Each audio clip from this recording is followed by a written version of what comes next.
What's going on there, YouTube? And welcome back to another comic book video. Alright guys, so it's time for us to jump back into more of our Ultimate Marvel reading order.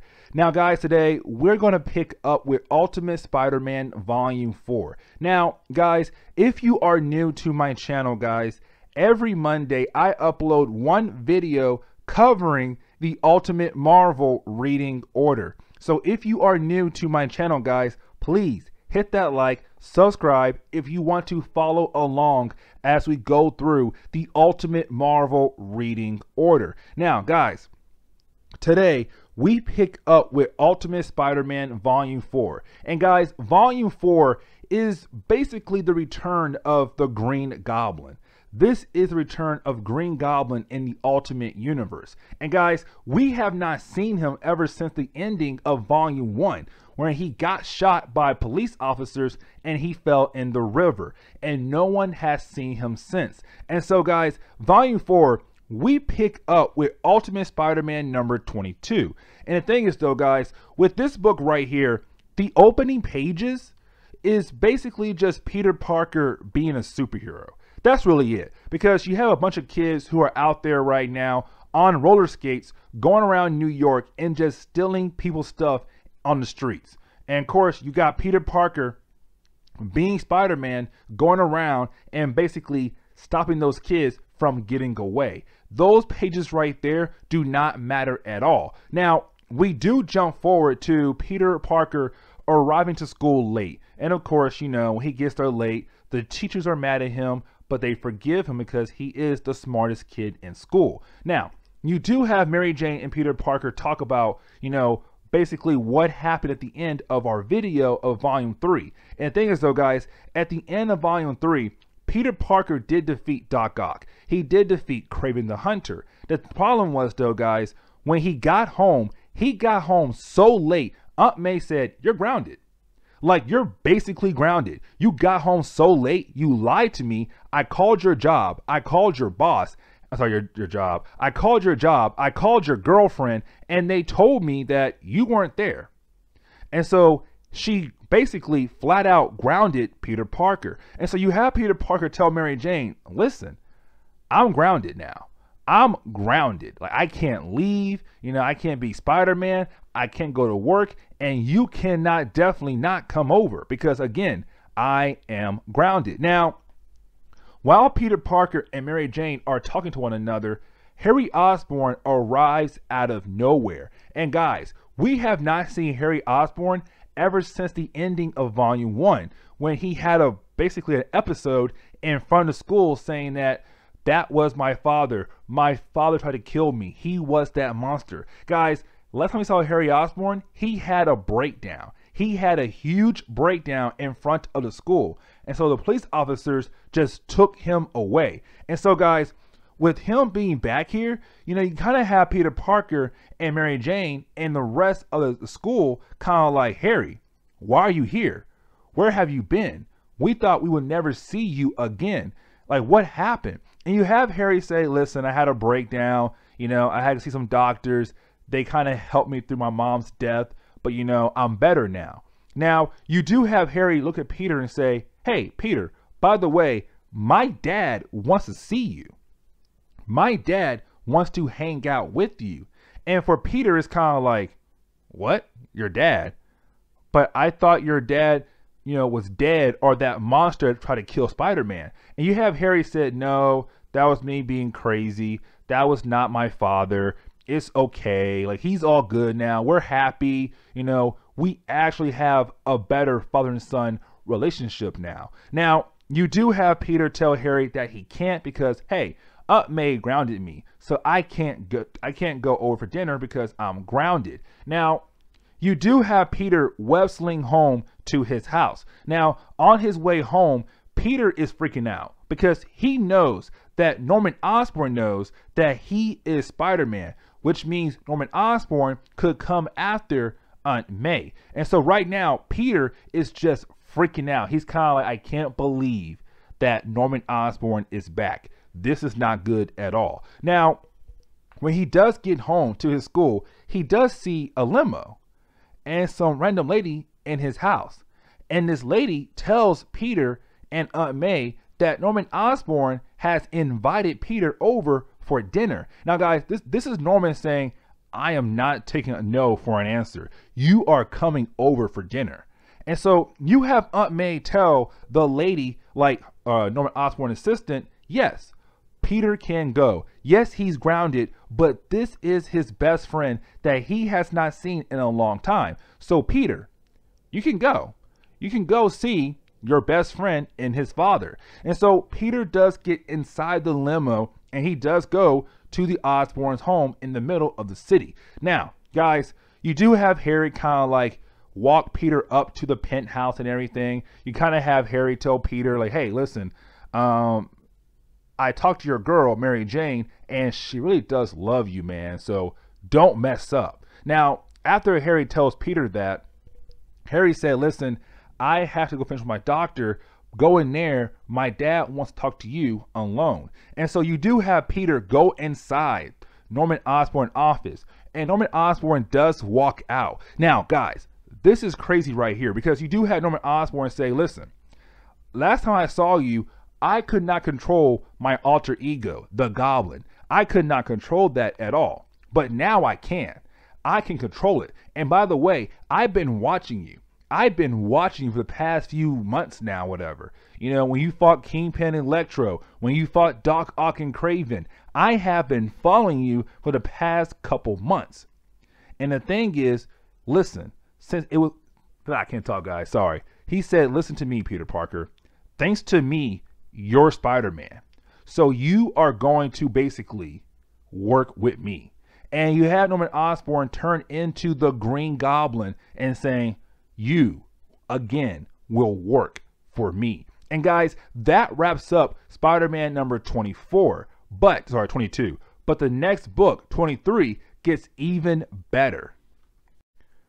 Now, guys, when it comes to Ultimate Spider-Man number 23, it does pick up where number 22 left off at. Now, guys, with this book right here, it is basically Norman Osborn, the first half, telling Peter Parker, listen, Harry Osborn, my son, he has no idea about this at all. He has no idea that I can transform into this goblin form. And the thing is, even if you tell him, he'll believe you because, hey, I'm his father. And right now, me and him, we have one of the best relationships right now between a father and a son. And so you can run off and try to tell Harry, but he won't believe you. Now, you do have Norman Osborn continue to tell Peter, listen, it's thanks to me that you are able to do these spider-like things. It's thanks to me that you are a superhero.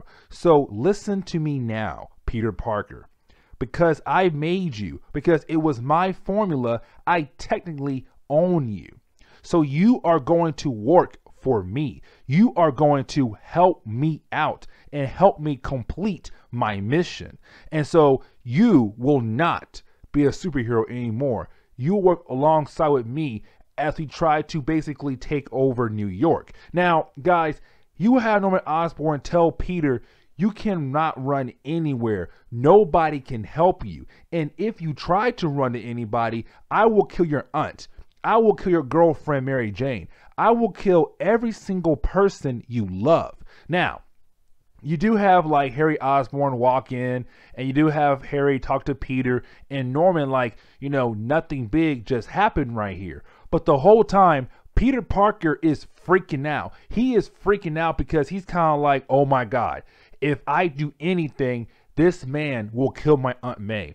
This man will kill not Gwen Stacy. This man will kill Mary Jane. What can I do? Like, I'm basically stuck right now. Now, you do have Peter Parker just run off. He runs away and basically try to like get away from Norman Osborn. He's kind of like, I have to leave. I have to get away. I have to go home to my Aunt May. Now, the thing is though, guys, he does run home to Aunt May. He hugs her. He cries in her arms. And the thing is, Aunt May knows that something is wrong with Peter Parker, but she is not going to ask him what's wrong. She's kind of like, you know what? Something happened to you.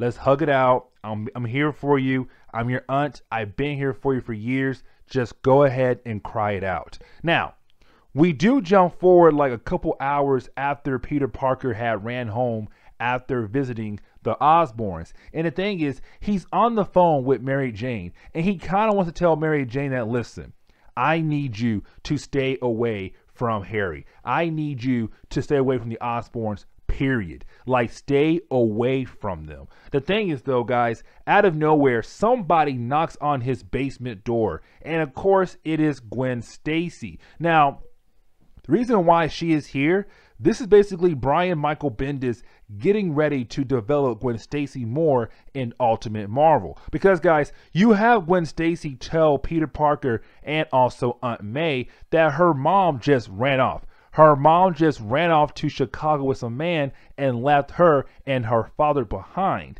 And so you do have Aunt May call up George Stacy, Gwen Stacy's father, but while they wait for her father to appear, you do have Aunt May kind of talk to Gwen, kind of like a second mom, kind of like, hey, listen, your mom left you. So if you need someone to talk to, you know, someone who's a grown woman, you can come to me and talk to me about your problems. Now, to wrap up number 23, we do pick up the next day in high school. And the thing is, you do have Gwen Stacy tell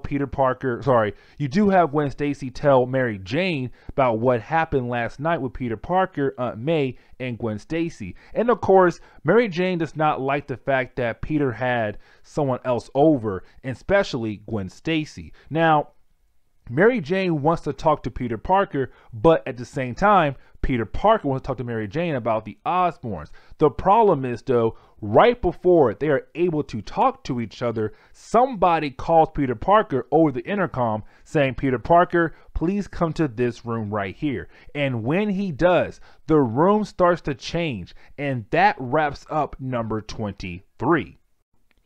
Now, guys, when it comes to Ultimate Spider-Man number 24, with this book right here, guys, this is the book where we basically learn a lot about S.H.I.E.L.D. in this book right here. Because, guys, we come to find out the person that called Peter Parker into the classroom was no other than Nick Fury. Now, guys, this is again not the first appearance of Nick Fury in Ultimate Comics. He first appeared back in Ultimate X-Men, but now, guys, he is here in Ultimate Spider-Man. And the thing is, though, guys, you have Nick Fury kind of tell Peter Parker, listen here. We have been watching over you ever since you became Spider-Man. We've been watching over you when you fought the Kingpin and Electro, when you fought Doc Ock and Kraven. We have been watching over you this whole time. This whole time, we have been watching over you. But here's the thing right here, though. We do know that Norman Osborn has basically contacted you. We know that he is the Green Goblin.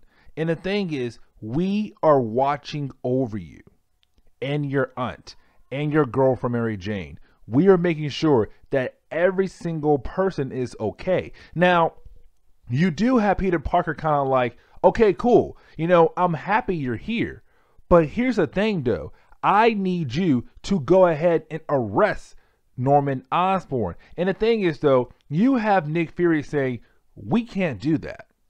Even though we are watching over you, even though we know on everything he has done to you and possibly to Harry Osborn, we can't do anything towards him. We can't touch him because technically we're breaking the law. We are illegally watching over you. And so until he makes a move on you and your aunt and your girlfriend Mary Jane, we can't do anything, Peter. Like, you're screwed. Again, until he does something, we can't do anything for you. Now, that pissed off Peter Parker. He's kind of like, then what are you good for? You're telling me the only time you're able to step in and help me is when I'm basically being attacked, or my Aunt May's being hurt, or Mary Jane's being hurt. And the thing is, you have Nick Fury trying to calm down Peter, but Peter is kind of like, dude, no. You are putting my aunt and Mary Jane and my life here on the edge for Norman Osborn to come by and just go ahead and kill us. We can't have this. And so Peter Parker, he runs out. He leaves the school, and he tries to go home. Now, when he goes home, though, he does see another limo in front of his house. And the thing is, though, you have Norman Osborn basically sent a limo, and he invited both Aunt May and Peter Parker over for dinner. And the thing is, though, you have Peter say, Aunt May, listen, we are staying away from the Osborns. We are staying away. We are not going over there. And at first, Aunt May is kind of like, Peter, what's wrong with you? He's your best friend. He's your best friend's father. Like, what's wrong with you? But Peter's telling Aunt May, we can't go. We cannot go there, because if we go there, we're screwed. We are literally screwed. We're staying here. Now, some time does pass. And the thing is, though, you do have Peter Parker change into his Spider-Man outfit. And the thing is, he web slings over to Norman Osborn. Now, guys, listen to me. You do have Peter kind of talk smack to Norman, kind of like, you will leave my Aunt May alone. You will leave my Mary Jane alone. You will leave me alone. Just get out of my life. But the thing is, though, you have Norman Osborn tell Peter, I'm not going anywhere. I'm here to stay. You do not understand that you, sooner or later, are going to work for me. You are going to help me. No matter what you try to do, nobody can help you. And guys, he says this right here. He said, let me prove to you that no matter what you do, I will always hurt somebody you love. Because thing is, guys, as Norman Osborn and Peter Parker are talking to one another in their Green Goblin and their Spider-Man outfit, down below, Mary Jane is arriving at the Oscorp home with Harry. And so as soon as she arrives, you have Norman Osborn fall down from the top level in his Green Goblin form. He jumps down, he grabs Mary Jane, and you have Peter Parker just freaking out, because now his girlfriend's life is in danger. She could die by the hands of Norman Osborn, aka the Green Goblin. And that wraps up number 24. Now, guys, when it comes to Ultimate Spider-Man number 25, with this book right here, guys, this book is kind of weird, but not in a bad way.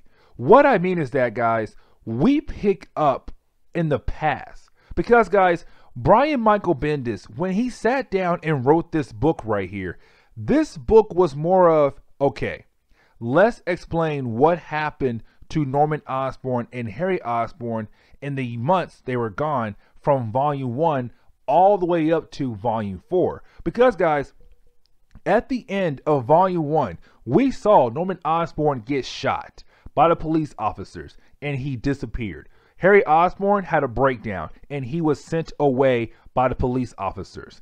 And so we haven't seen them for months in comics. And so out of nowhere, they reappear, and they're best buds. Harry Osborn is like, yeah, my dad loves me. He cares for me now. Like, we're really close. And it's weird because back in Volume 1, they weren't close. They were not close at all. Matter of fact, Norman Osborn hated his son. And so for Harry to be like, yeah, my dad loves me now, it's weird. And the thing is, though, guys, you have Brian Michael Bendis give us a quick rundown saying, listen, after Volume 1, Harry Osborn, Norman Osborn, they did go away somewhere, away from the world. The thing is, though, Norman Osborn hired some doctor to sit down and talk to Harry Osborn. And the thing is, though, guys, this doctor basically put Harry Osborn under some kind of spell to make him believe, like, yeah, your dad loves you, your dad cares for you, like your dad will never do anything wrong with you. And the thing is, that spell worked on Harry. Harry's all like, you're right, my dad loves me, my dad does care for me. But in reality, Norman Osborn is using Harry as a way to get back to Peter. Now, guys, we do jump back to the present day. And guys, this is what I like about Brian Michael Bendis in Ultimate Marvel. Because, guys, Ultimate Marvel was a way to take old storylines or old scenes and bring him back to life again in the modern day comics. And so right now, guys, we pick up with the iconic bridge scene. Now, guys, back in the Amazing Spider-Man number 121 in the main Marvel timeline, I want to say it's 121, but back in that book right there, guys, Gwen Stacy died on a bridge. Green Goblin kidnapped her. He basically threw her off the bridge. You have Peter Parker go down as Spider-Man to save her life. He shot a web, and when he shot that web, it broke her neck, killing Gwen Stacy. That was a big iconic scene. And so right now with this book right here, this is Brian Michael Bendis saying, hey, listen, here's Green Goblin, here's Mary Jane, they're on a bridge, and whoop, there you go. Green Goblin just threw Mary Jane off the bridge, and now she's falling to her death. Now, luckily, Peter Parker's right there, just like he was with Gwen Stacy. The thing is, though, when Peter swings down to grab Mary Jane and they get down safely to the ground, she does not wake up. It does appear that Mary Jane just died in Ultimate Marvel at the end of Ultimate Spider-Man number 25. Peter's kind of like, hey, babe, wake up. Mary Jane, wake up. I got you. You're alive. But she's not waking up. And does look like she had died by the hand of Green Goblin. Now, guys, when it comes to Ultimate Spider-Man number 26, with this book right here, guys, this is the book where basically, guys, we come to find out Mary Jane does not die. She survived. Because, guys, in the opening pages, you do have Peter Parker look down, and Mary Jane's all like, hey, Peter, I'm okay. I'm alive. I'm still here. He did not win. He did not kill me. And Peter Parker is kind of like, oh, thank the Lord. She did not die. Like, I'm so excited. But anyways, you got Peter Parker take Mary Jane to a random cab. And he's kind of like, listen, cab driver, get her out of here. Like, get her far away from here right now, because it's about to go down. And so you got Peter Parker fighting against Norman Osborn. And guys, this is the fight that we have basically been waiting for. It's Peter Parker fighting against the Green Goblin, a legendary battle. Now, guys, you do have S.H.I.E.L.D. kind of like moving in. They're kind of like, oh crap, they're fighting all over New York. We need to step in right now and hopefully bring them down. Now, here's the thing though, guys. When it comes to the Ultimate Green Goblin and Ultimate Marvel, he can't keep this form for too long. He has to go back and basically re-inject the Oz formula into his body to keep this form. And so he leaves the battle in New York to go back to the base, or sorry, his penthouse, to get more Oz formula to keep fighting against Peter Parker and S.H.I.E.L.D. Now, of course, you got Peter following him all the way there because Peter wants to end this. Peter wants to put Peter wants to put Norman Osborn away. He wants him gone, locked away forever and ever. And so they continue their fight in the penthouse. But guys, this is where things get even worse, because Harry Osborn walks in. And when Harry Osborn walks into the room, he sees the Green Goblin, the same creature that he believed back in Volume 1 to be his father, is back again. He's kind of like, oh my God, you are the Green Goblin. My dad is this monster. Oh my God. But thing is though, guys, he does see the Green Goblin choking out Spider-Man, but Spider-Man's mask is torn off. And so Harry Osborn can see that his best friend is a superhero in New York. Harry Osborn just found out that Peter Parker is Spider-Man, but he's about to die by the hand of his own father. Now, guys, when it comes to Ultimate Spider-Man number 27, this is the book that basically wraps everything up for us. This is the end of Ultimate Spider-Man Volume 4. Now, you do have, Harry Osborn looking at his father, looking at Peter Parker, which, by the way, is Spider-Man, and he's kind of like, what in the world is going on? Like, my dad is the Green Goblin. My dad is killing my best friend. Like, what in the world is going on right now? What do I do? What can I do?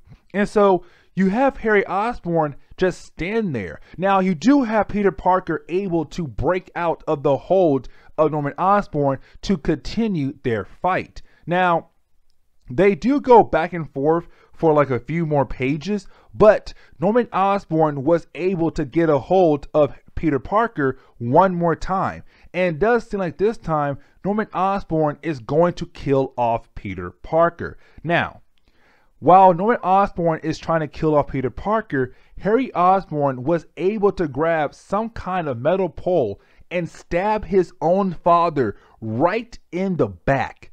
Like, he stabbed his own father right in the back. And with him doing that right there, guys, with him doing that right there, it does turn Norman Osborn back into his regular human form, which does end the battle between the Green Goblin and Spider-Man. Now, Harry Osborn, he faints. He's kind of like, yo, this is too much to handle. Like, no. And so he faints. But you do have S.H.I.E.L.D. and Nick Fury rush into the penthouse. And they're kind of like, okay, guys, we got this now. Y'all can all leave. Peter Parker, you can leave too. We got Harry. We got Norman. Like, we're good, y'all. We good. We got this. Now, you do have Peter Parker kind of talking to Nick Fury. He's kind of like, this is all your fault. Like, this is all your fault. If you had just stepped in and took care of Norman Osborn, none of this would have happened. Mary Jane almost died. My best friend almost died. I almost died. You have Peter Parker tell Nick Fury, all of this could have been handled if you had just stepped in. Now, Nick Fury, he's kind of like, listen, man, do you know who you're talking to? You're talking to Nick Fury. Like, man, listen, stay in your corner and be quiet. Now, before Peter Parker leaves S.H.I.E.L.D. behind, you do have Nick Fury tell Peter Parker one big thing. He says, listen, when you turn 18 years old, you belong to America. Like, I have the right to grab you and make you work for S.H.I.E.L.D. and put you on my little superhero team, the Ultimates. So when you turn 18 years old, you will belong to me. Do you understand? And that right there just pissed off Peter Parker. And he runs off. Because, guys, Nick Fury is saying, you are a kid right now with superpowers. And right now in America, if you have powers and you're not working with the X-Men or the Fantastic Four, you're going to end up with me on my team. And so right now, you will sooner or later be on the Ultimates when you turn 18 years old. Now, Peter Parker does run away from Nick Fury and S.H.I.E.L.D. and he does go meet up with Mary Jane at this random warehouse. And the thing is, though, guys, this is Brian Michael Bendis saying Peter Parker is freaking out. He's freaking out. His best friend dad just returned and almost killed him, his girlfriend, and could have killed his own aunt. But also, you had Nick Fury basically tell Peter Parker that when he's 18, his life is over. His freedom is over. That he will have to work for S.H.I.E.L.D. and be a part of the Ultimates. And so, for Peter Parker, he's kind of like Mary Jane. I'm happy you're alive. I'm happy I'm alive. But for right now, I just can't talk to you about what I just found out about Harry and Norman and about me and also S.H.I.E.L.D. Like, can we just sit here in peace and quiet? And that wraps up Volume 4. Like, this is the end of Volume 4 with Peter Parker and Mary Jane just not talking about what just happened in this book. But anyways, guys, I'm going to go ahead and get on out of here, guys. Please leave me a like down below. Also, subscribe for more comic book stories in the near future. Also, any suggestions on books I should read, let me know in the comments below, because you never know, your suggestion could be a future video down the road. But anyways, guys, I'm out of here, and I'll see y'all in the next comic book video. Later, guys.